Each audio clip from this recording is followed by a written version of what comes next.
Hello, I'm Adam Ragusia, internet cook and musician. This is a bass and this is a bass. We're going to talk about the bass and the bass while we cook the bass, and we'll talk about why such different things have names that are spelled the same. I mean, even just in reference to fish, bass is a confusing name. This is a bass, but lots of other things are a bass. With the very notable exception of sea bass, the word bass refers to a number of somewhat related species of freshwater fish that have this general size and shape and coloration, and spiky teeth because they're carnivorous, and spiky fins, which is probably where their name comes from. There's a whole fish about 1.5 pounds. It'll only feed 2 people though, because so much of that weight is inedible.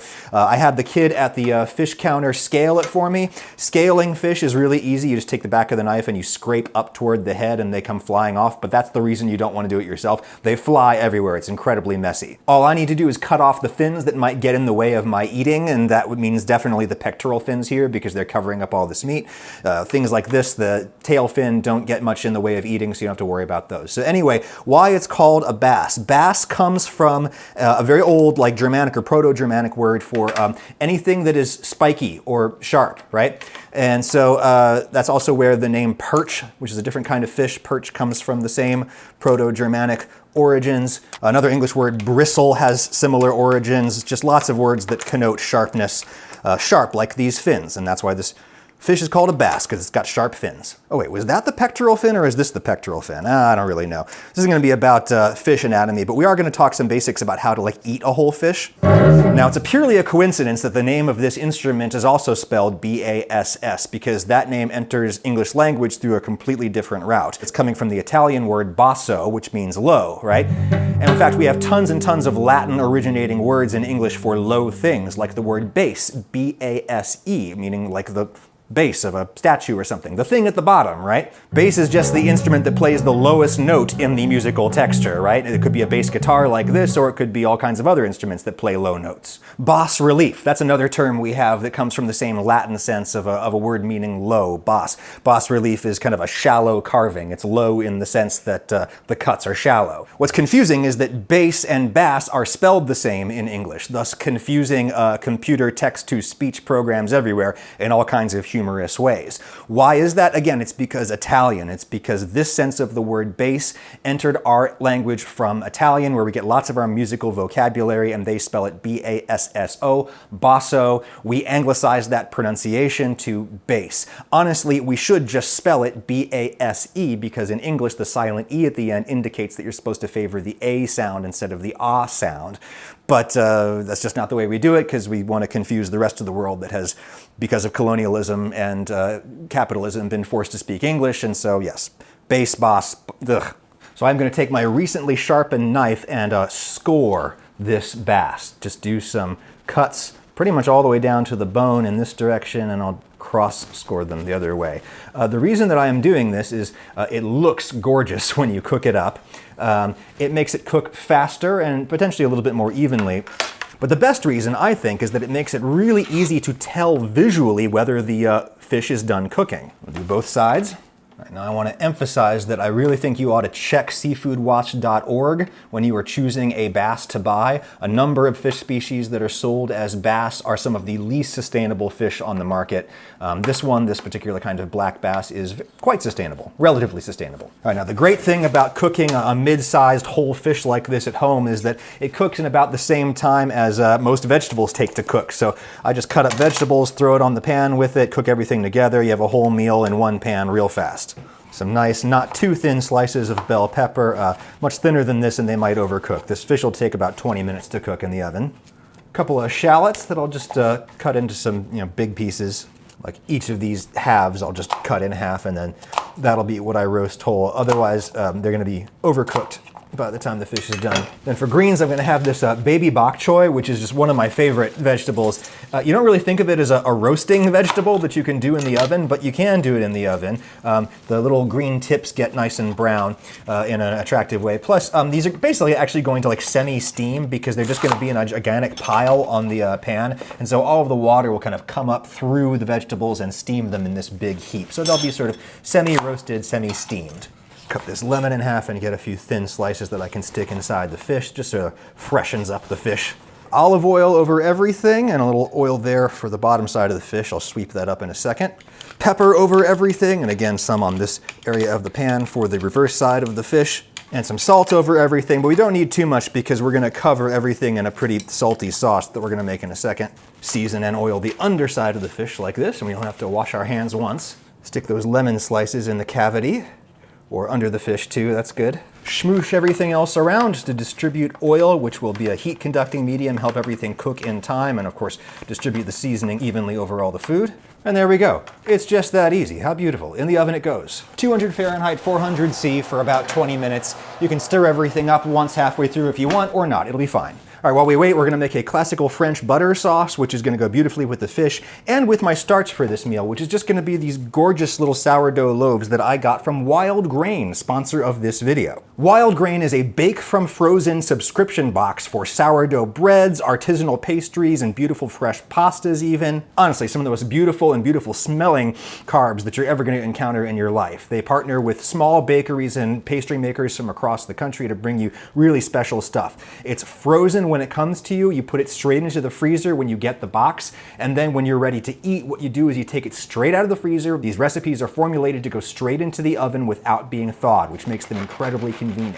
And they're kind of par baked, so they keep baking a little bit more in the oven like that, which makes them taste all the more fresh when you get them out. The breads are sourdoughs, meaning that they come from these natural microbial starters that potentially have some health benefits associated with them, especially with the slow fermentation process that they use. Tons of variety in terms of pastries and breads and pastas. The boxes are fully customizable, get what you want, and one membership equals 4 meals donated. For every new member, Wild Grain donates 4 meals to the Greater Boston Food Bank. You can get a plant-based box that doesn't have any butter or eggs in it. You can get a gluten-free box made in a dedicated gluten-free facility with familiar ingredients. Now, if you use my link in the description, wildgrain.com/Ragusia, you can get $30 off your first box and free croissants in every box for life. $30 off Wild Grain and free croissants with my link in the description, wildgrain.com/Ragusia. Thank you, Wild Grain. All right, so one of the most delicious fish sauces ever is just Beurre Mont, which is a simple emulsion of butter and water. The ratio is 3 to 8 by volume, so 3 tablespoons of water to 8 tablespoons of butter. In countries like mine, where butter comes in stick form, that's 1 whole stick of butter, 8 tablespoons, into just barely simmering water. And you don't want to let the temperature of this pan ever go north of a bare simmer, otherwise the natural emulsion of the butter will break. Now, traditionally what you do is you chop the butter up into little pieces and put them in individually. If you do it in a wide pan like this that has room for a whisk, yeah, you can just throw in the whole stick. It'll melt nice and slowly because it's all in one piece, not much surface area. You just have to keep stirring to make that natural emulsion form, where molecules of fat are linked to molecules of water via a protein bridge. All right, now while we're whisking the butter for our bass, let's talk about the bass. Lots and lots of low instruments in the history of instruments that it could be called the bass because they play the bass part, which is the lowest note that sort of defines the chord that hangs out above it. But this particular instrument, my favorite of all instruments, the bass guitar, is a uniquely modern instrument. This did not exist prior to the 20th century because it is a hybrid of 2 much older, very different instruments. The violin, right? Well, specifically the bass version of the violin family, which is known as double bass or contrabass, and the guitar. These are 2 different instruments with different lineages. The violin is mostly a European instrument. Its lineage goes back potentially to Byzantine Greece, the Greek-speaking Eastern Roman Empire, right? Whereas the guitar comes from the Islamic world and then made its way into Europe via Islamic conquest of Spain. So this comes from like the oud, and this comes from, well, probably as far back as like the kithara and other ancient Greek instruments. Now, in the early versions of what we now call modern popular music, certainly rock and roll, the bass part was generally played on the bass violin, or what they called the stand-up bass. And instead of bowing it like you do in the orchestra, they plucked it with their fingers. And the problem with that is that it's just not very loud when you play it that way. I mean, if you pluck the strings really hard, it kind of sounds like somebody rummaging through a drawer of rubber bands, just a bunch of slapping and snapping. And if you try to mic it with a microphone, that's kind of tricky because it's hard to get the bass close enough to the microphone as you are playing it. And it's hard to play it loud enough so that you don't have to crank the amplification really high. When you crank the amplification on a microphone really high, you end up with feedback. So miking the double bass tended to end up in lots and lots of feedback, and that meant that that the band had to play kind of quietly so as to not overshoot the volume of the bass. Once they came along and invented the electric bass guitar by hybridizing the electric guitar and the bass violin, then you could make the bass as loud as the amplifier could make it, and that meant that the drummer could really smash the drums and play really hard. The guitar player could crank up the volume on their amp so that it would get crunchy and distorted, and there you have rock and roll. Alrighty, our bass sauce, our bass sauce is just about there. It is there. Fully emulsified. So basically what we have is sort of thickened melted butter. Thickened because it's been emulsified with water, which creates really, really large molecular complexes that have electrochemical properties that cause them to kind of clump together and sheet in this nice thick robe of sauce. And it'll get even thicker as it cools. Now you could season that with salt, but I used salted butter, so I don't need to do that. It's already quite salty. What I'm gonna do is actually put in a big thing of nice, seedy, chunky mustard, and that is gonna go beautifully with fish. A little bit of acid for taste thanks to the vinegar in the mustard. A little bit of extra thickening from the mucilage in the mustard seeds. Love this version of Beurre Mont for fish. And having been about 20 minutes, our bass is done. And how do I know? Because I can look at it because I scored it. It's really that simple. Whitefish, which all bass are, whitefish are done when the flesh turns white. And you see kind of juice pushing out of the innermost flesh. That's an indication also that the meat is cooked. The scoring looks pretty and it gives you a window directly into what is happening. That is done fish, and you don't want to overcook it because whitefish has very little fat inside the flesh and therefore it dries out rapidly. Also, it has to do with the muscle fiber type. Another cheat you can look at is when the eyeballs kind of explode like that, or at least turn milky white. Kind of gross, but again, a good indication that your fish is cooked. Look at that, gorgeous. And I'm just going to eat it right off of the sheet pan like that. It's beautiful, it's staying hot while it cools down to eating temperature. Let's talk more about the bass. Can also get a thumbnail while I'm here, plenty of space on top for text. So the first person who hybridized the electric guitar with the stand-up bass was this guy in Seattle in the 1930s called Paul Tutmark. His instrument was infamously bad. It didn't really go anywhere. The real breakthrough came in California in the 1950s when Leo Fender and his partner George Fullerton came up with this, the Fender Precision Bass, also known affectionately as a P bass, denoted by its particular kind of pickup configuration right there. Why do you call it the Precision Bass? Because it allowed bass players in bands to play with more precision than they could on a stand-up bass, which in addition to being really, really quiet, also you had to find the notes independently of any kind of fret markers or anything like that. Just a wide open space in order to find the notes on an orchestral stringed instrument like that. Whereas this, because it's crossed with a guitar, has frets, which are little pieces of wire that are on the fingerboard here, and it's not actually your finger that stops the string and makes it shorter and therefore higher. It's actually the wire that is just in front of your finger. Now they do make fretless basses, which are absolutely beautiful instruments. Not only does it give you more expressive ability to find the notes in between the notes, right? But also because there's no wire in the way, the string, once it gets going, can sort of smack against the fretboard several times after you initially set it into motion, and that creates this kind of horn-like buzzing sound that is just beautiful.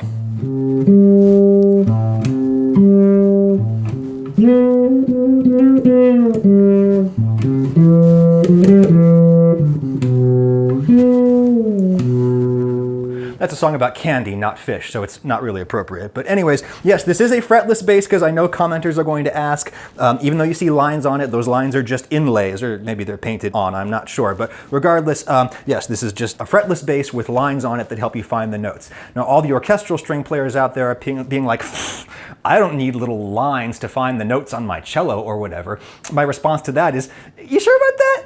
Are you sure that you're playing tune on that cello, that you wouldn't be helped out a little bit, by some lines on it? I don't know, I kind of think you might. So why is the bass my favorite instrument? Well, I love the tactile experience of playing it. It's just so large. The wavelengths are so long, and so the vibrations are big. You can kind of feel them in your fingers and in your body. It's just very physically satisfying to play. but I also just love the variety of sounds you can get out of it and the variety of ways that you can play it. Leo Fender envisioned that people would play mostly with their thumb like this, which is how Brian Wilson played it when he was in the Beach Boys. People forget that he was the bass player in the Beach Boys early on.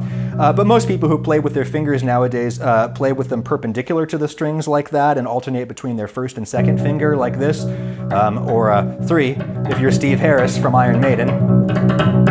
But if you want a lot of power, what you get is a pick, a plectrum, like a guitar player. To me, a P bass with a pick is the sound of rock and roll, every bit as much as a Les Paul through a Marshall amplifier is the sound of rock and roll. Love that sound. But of course, you can also slap the strings, which is something that I, despite playing the bass for 20 years, just could not do until very recently, until I got a lesson from my man Ian Martin Allison. You might know him from the Scott's Bass Lessons channel here on YouTube, but he's got his own Instagram and TikTok and all that kind of stuff where you can check out his lessons. I love my guy Ian. He finally got me slapping. Let's see how. Show me how you do it now. All right, like that just doesn't sound good. Okay, so check it out. So you're back here now, right?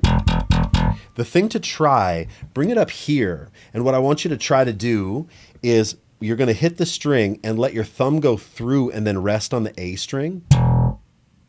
Okay. Am I going down or, I'm sorry, am I going this way or this way? So right now, don't think about arm motion at all. In fact, rest your forearm on the bass, right? Okay. And then just take your wrist. Let's just think about wrist motion. Yep, not even that much. I mean, you don't need that much motion.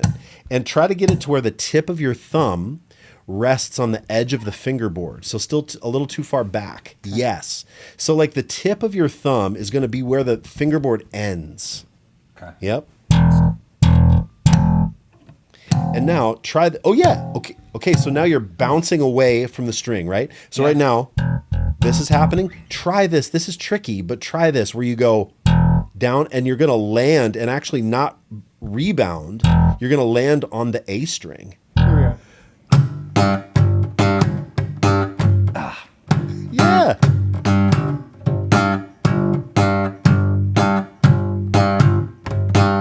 Yes.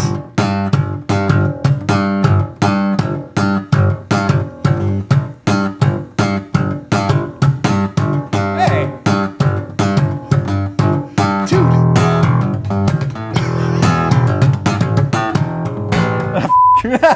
Dude, my work here is done.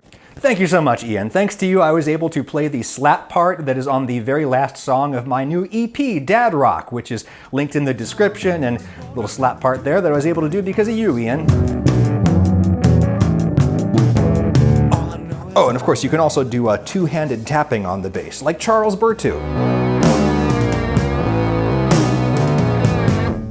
But the other way that I really like to play a bass is kind of with the flesh of my fingertips, but down here in kind of classical or Spanish guitar style, which if you started off playing guitar like that, this could be an easier way for you to play with your fingers. And indeed, this is the way that probably, arguably, the most famous bass player in the world plays bass. Sting, the guy who started playing a teeny little Spanish guitar. That was his first instrument, and so naturally he plays bass down here and allows you to palm mute and allows you to play chords. Really nice. I love playing kind of classical guitar style on a bass. All right, enough with the bass, let's do the bass. Pour this beautiful sauce of emulsified butter over the fish, but also the vegetables everywhere. And how do you eat a whole fish? Well, you get a fork or chopsticks or whatever. You identify where the bones are, see those right there? And you kind of pull away from the bones. You sort of peel the meat off the bones thusly. Look at that, just sort of peel it off the bones by peeling with the bones, really. Oh my God, that is good with the butter sauce. That's insane. And the butter sauce is even better on the vegetables. I definitely recommend you and your special friend just eating it family style right off the pan like this. And also recommend eating it off of the body instead of kind of harvesting meat off and then taking over the plate. You eat it off the body, you're going to learn a whole lot about fish anatomy while you're eating, and that's going to help you to like cut fillets from fish later. Like you'll learn that there is this delicious chunk of meat right here called the cheek, sort of similar to the oyster on poultry. And when you've eaten everything off the first side, you just flip it around around, and the meat on the other side, it won't be as crispy, but it will be juicier, which is really, really nice. I'm not saying you have to have a whole stick of butter with your fish and vegetables every time you have it. This is sort of a special occasion situation, just because I love the base so much. You could just use some lemon and a little bit of melted butter or olive oil instead on top. Either way you do it, that bass slaps, as does this base. Thank you, Ian.